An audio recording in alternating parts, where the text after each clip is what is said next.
지금 현재 응급실에서는 사실 웬만한 상황이 아니면 환자를 입원시키지 않는 상황이고, 병원에서 간호사를 하다가 소방공무원이 된 소방관 친구도 지금 저희 지역 내 병원에서 환자를 받지 않는 경우가 늘어났다고 얘기를 하고 있고, 사실입니다. 돌아가는 환자가 많은 게. 시기가 시기인 만큼 불만보다는 환자한테 합법적인 선에서 어느 부분까지 우리가 케어를 해줄 수 있냐, 어느 정도까지 빠르게 해결해줄 수 있느냐의 부분에 대해서 저희는 더 중점을 두고 있기 때문에 6개월에서 1년까지도 이러한 상황이 있을 수 있다고 보고 있는데, 그렇게 되면은 아마 환자와 보호자들도 더 불안해지고 이런 상황이 지속되면서 의료에 허점이 생길 텐데, 간호사도 의료진이기 때문에 의사가 없는 상황에서, 전공의가 없는 상황에서 어떻게 조금 더 환자를 안심시키고 질 좋은 의료를 제공받을 수 있을지 노력하면서 좀 환자의 곁을 끝까지 책임져야 되지 않나 생각합니다.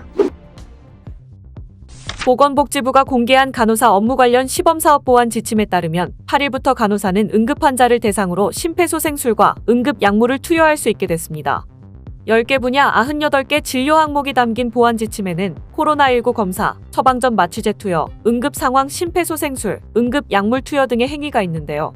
의대 증원 방침에 반발해 약 10,000명의 전공의가 의료 현장을 떠난 가운데 의대 교수들마저 사직 움직임을 보이고 있는 상황. 응급실을 찾아 거리를 헤매거나 수술 검사 일정이 미뤄진 중증 환자와 보호자들의 불안감은 극도로 증폭되고 있는데요. 정부가 간호사의 업무 범위를 넓힌 것은 의료 공백을 메우고 사태 장기화에 대비하기 위한 것으로 풀이됩니다. 정부와 강대강 대치 중인 대한의사협회는 의료 현장이 불법과 저질 의료가 판치는 곳으로 변질될 것이라고 말하기도 했죠. 고래 싸움에 새우등 터진 간호사들은 복잡한 심정입니다. 일선 간호사들 사이에서는 간호사를 보호할 법적 근거가 마련됐다는 안도감과 동시에 열악한 환경 속 업무 부담을 고려하지 않았다는 지적도 나오고 있습니다. 1년 전 간호법 개정을 거부했던 정부가 의료 공백 때만 간호사들을 활용한다는 것인데요. 그럼에도 간호사들은 벼랑 끝에선 환자와 보호자들을 의료인으로서 결코 외면할 수 없다는 입장입니다. 국민 곁에서 끝까지 건강과 안전을 책임지겠다는 겁니다.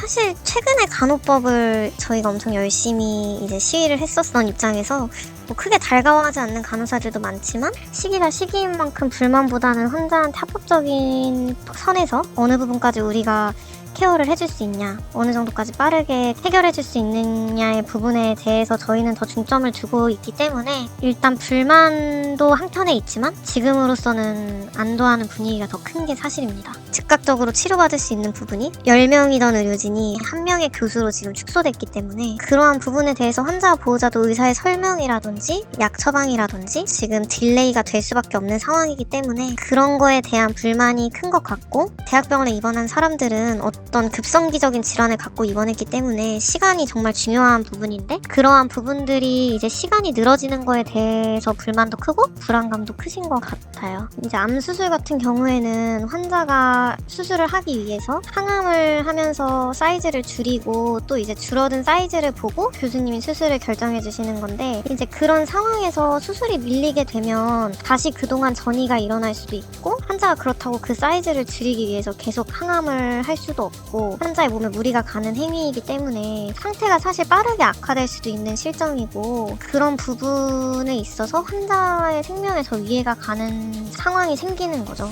지금 현재 응급실에서는 사실 웬만한 상황이 아니면 환자를 입원시키지 않는 상황이고, 병원에서 간호사를 하다가 소방공무원이 된 소방관 친구도 지금 저희 지역 내 병원에서 환자를 잘 받지 않는 상황이 더 커진 것 같다, 환자를 받지 않는 경우가 늘어났다고 얘기를 하고 있고, 사실입니다. 돌아가는 환자가 많은 게. 병원에서 근무하는 간호사들이라면 다 그게 의사의 이중성이라고 생각을 할 텐데, 실제로 전공의들은 전담 간호사한테 의지를 굉장히 많이 하고, 전공의들은 사실 수련이기 때문에 전담 간호사는 그 과에 대한 몇십 년의 경력을 가지고 있는 사람도 있기 때문에 의지도 굉장히 많이 하고 도움도 많이 받는 실정인데, 그렇게 얘기를 했다는 거에 대해서는 사실 조금 이해가 가지는 않고요. 간호사들은 이미 의사들이 강경하게 지금 사직서를 냈고 정부에서도 강경하게 대응하면서 간호사한테 이렇게까지 권한을 주고 있는 상황이기 때문에 6개월에서 1년까지도 이러한 상황이 있을 수 있다고 보고 있는데, 그렇게 되면은 아마 환자와 보호자들도 더 불안해지고 이런 상황이 지속되면서 의료에 허점이 생길 텐데, 저희는 이러한 권한을 어쨌든 지금 위임을 받았고, 그러면 이 권한을 어떻게 환자와 보호자들이 피해를 보지 않게 잘 사용하느냐가 중요할 것 같고, 간호사도 의료진이기 때문에 의사가 없는 상황에서, 전공의가 없는 상황에서 어떻게 조금 더 환자를 안심시키고 질 좋은 의료를 제공받을 수 있을지 노력하면서 좀 환자의 곁을 끝까지 책임져야 되지 않나 생각합니다. 한편